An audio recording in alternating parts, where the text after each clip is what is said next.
The persisting problems of teachers have caused public concern, and this is evident from the views of the General Secretary of the KSU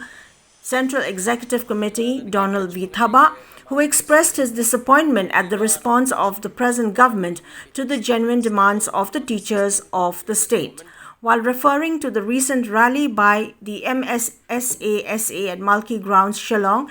Donald Thaba urged upon the government to make special focus on issues related to the teaching fraternity, especially as far as the release of salary and other related issues are concerned. He added that education should be prioritized so as to not weaken human resource across the state. Further, Thaba expressed concern about educational institutions, especially in rural areas, which he says are lacking in proper basic infrastructure. Problem kadi persisting problem ini mar nganong babaro i problem sebenarnya jelak kilang persisting problems lan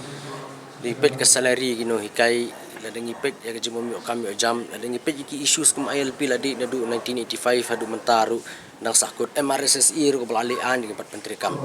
tika sarkar kadi ban address bahai gini problems kam tam jing nung hikai ban mende tang ino kain rewat ka infrastructure jing school ru sanong kondong mar ngi school sanong kondong bateng teng tangka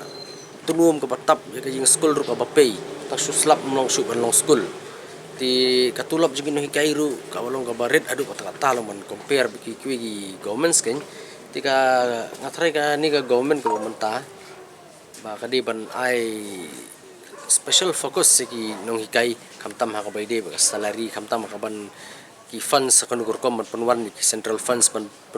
kelano iki sa katulap jing no hikai marba lada ka amdan hi ka education ka babiang gamot ka human resource su kan long ka batolot jong ka jela